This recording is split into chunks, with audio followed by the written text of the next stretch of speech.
जब भी सुबह सवेरे हम लोग अखबार खोलते हैं, खासतौर पर अंग्रेजी के अखबार, तो जिन पन्नों पर सबसे ज्यादा नजर टिकती है वह होते हैं ओपिनियन वाले पन्ने।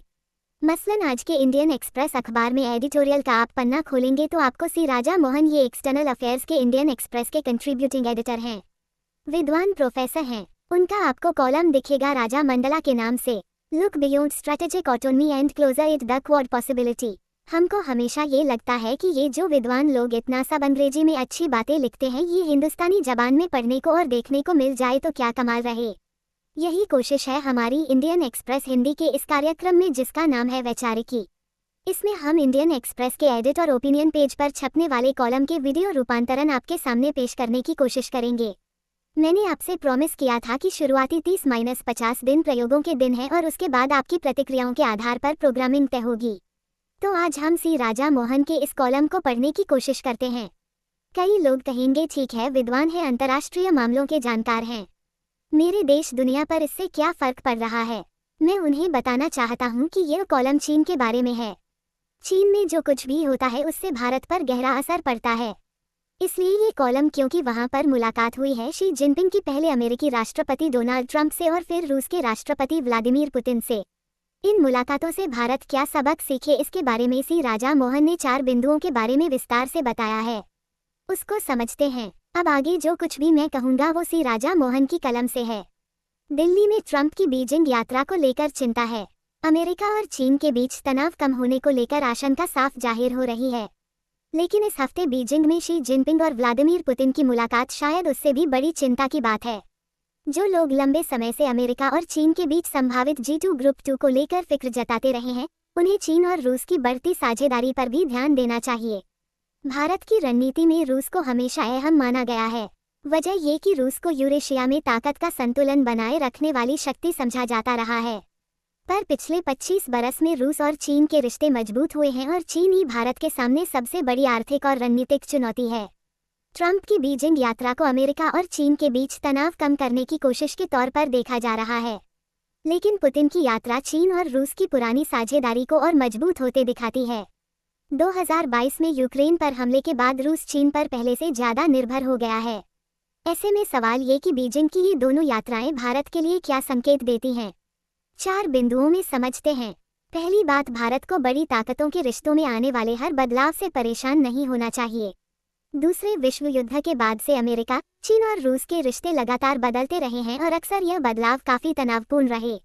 कभी ये देश एक दूसरे के साथ ही रहे, कभी दोस्त बने और कभी विरोधी, और कई बार ना पूरी तरह दोस्ती ना दुश्मनी। ऐसे बदलते रिश्तों से निपटना किसी भी देश की रणनीति का हिस्सा होता है। दूसरी बात, भारत के सामने असली चुनौती चीन की बढ़ती ताकत और उसके असर से निपटने की है। 1980 के बाद से चीन की आर्थिक, तकनीकी और सैन्य ताकत बहुत तेजी से बढ़ी है। दुनिया के लगभग हर बड़े देश के मुकाबले चीन मजबूत हुआ है। भारत के लिए चुनौती और भी गंभीर है।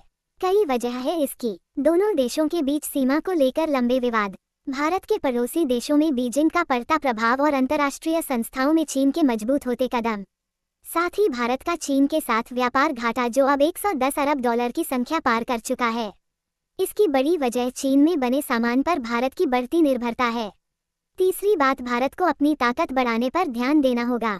बड़ी ताकतों के रिश्ते कैसे बदलेंगे, युद्ध कब होंगे या दुनिया में संकट कब आएंगे, ये सब भारत तय नहीं कर सकता, लेकिन अपनी तरक्की की दिशा तय कर सकता है। 1990 के दशक के बाद भारत ने कई क्षेत्रों में अच्छा काम किया, पर सुधारों की रफ्तार धीमी और आसमान रही। इसके चलते चीन और भारत के बीच का अंतर बढ़ता गया। आज चीन की अर्थव्यवस्था भारत से 5 गुना ज्यादा बड़ी है। उच्च शिक्षा, तकनीकी रिसर्च और सैन्य ताकत में भी दोनों देशों के बीच दूरी बढ़ रही है।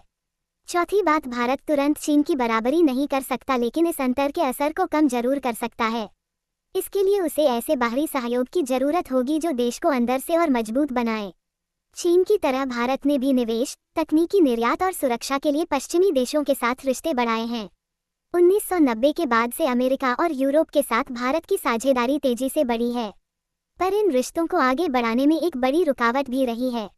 भारत की पॉलिटिक्स में लंबे समय से अमेरिका और पश्चिमी देशों को लेकर शक रहा है। ये सोच लेफ्ट और राइट दोनों तरफ दिखाई देती है। पश्चिमी प्रभाव का विरोध करने वाले और स्वदेशी सोच रखने वाले समूह दोनों ही पश्चिम के साथ गहरे सहयोग को सीमित रखना चाहते हैं। इसी सोच ने स्ट्रेटेजिक ऑटोनॉमी यानी रणनीतिक स्वायत्ता के विचार को भी ताकत दी। ऊपर से यह शब्द तटस्थ लगता है, लेकिन राजनीति में इसका मतलब अक्सर पश्चिम से दूरी बनाए रखना माना गया है। अगर अमेरिका और यूरोप को समस्या माना गया तो रूस और चीन के साथ गहरे रिश्तों को ही जवाब समझा गया। ये सोच द्विपक्षीय, त्रिपक्षीय और बड़े बहुपक्षीय मंचों पर दिखाई दी, पर 90 के दशक में बनी यह सोच अब एक बुनियादी चुनौती का सामना कर रही है। चीन अब भारत की सबसे बड़ी रणनीतिक चुनौती बन चुका है। रूस तेजी से मजबूत हो रहे चीन का अहम साथी बन गया है और पश्चिमी देशों के साथ भारत के रिश्तों की जरूरत भी पहले से ज्यादा बढ़ चुकी है। आप कह सकते हैं ट्रंप के दौर में अमेरिका भरोसेमंद नहीं दिखता, लेकिन अमेरिका भारतीय जमीन पर कब्जा किए नहीं बैठा है। अमेरिका भारत का सबसे बड़ा निर्यात बाजार है, तकनीक का बड़ा स्रोत भी है और वहाँ एक प्रभावशाली भारतीय समुदाय रहता है। एक आंकड़ा देखिए, ये बताएगा कि यूरोप में किस तरह का काम करने की जरूरत है। भारत नीदरलैंड को चीन और रूस के कुल निर्यात से ज्यादा सामान बेचता है, लेकिन नीदरलैंड की कुल आबादी कितनी है? 1,90,00,000, यानी छोटा सा देश है, पर हमारे निर्यात के लिए बहुत अच्छा है। ये बताता है कि भारत की रणनीतिक सोच कई बार आर्थिक हकीकत से दूर भी है। कितने हमारे पास नीदरलैंड जैसे उदाहरण हैं। रूस और चीन पर सबसे ज्यादा चर्चा होती है, लेकिन यूरोप के छोटे और अहम देशों का जिक्र कम होता है। आज़ादी के बाद भारत ने लंबे समय तक यूरोपीय देशों से ज्यादा रूस को अहमियत दी। अब भारत इस असंतुलन को सुधारने की कोशिश करता दिख रहा है।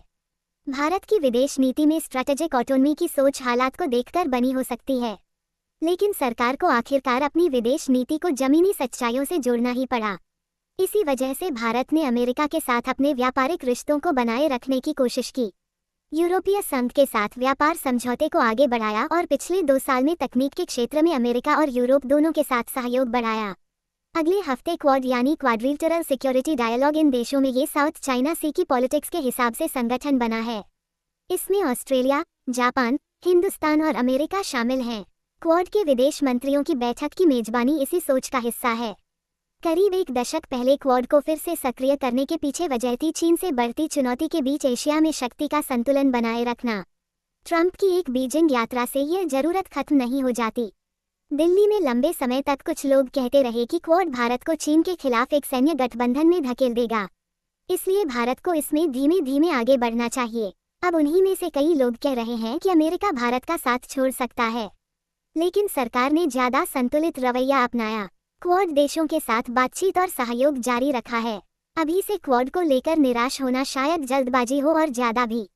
अमेरिकी विदेश मंत्री मार्को रूबियो की यात्रा भारत के लिए एक बड़ा मौका लेकर आ रही है। वो ट्रंप के राष्ट्रीय सुरक्षा सलाहकार की जिम्मेदारी भी संभाल रहे हैं। इससे भारत को अमेरिका और चीन की हालिया बैठक को करीब से समझने का मौका मिलेगा। साथ ही यह भी पता चलेगा कि अमेरिका अब अपने साझेदार देशों को लेकर क्या सोच रहा है और इसी आधार पर क्वाड के लिए आगे की एक स्थिर और असरदार रणनीति तैयार की जा सकती है। इस कॉलम को अंग्रेजी से हिंदी में ट्रांसलेट किया है हमारी साथी आतिफा हारून ने।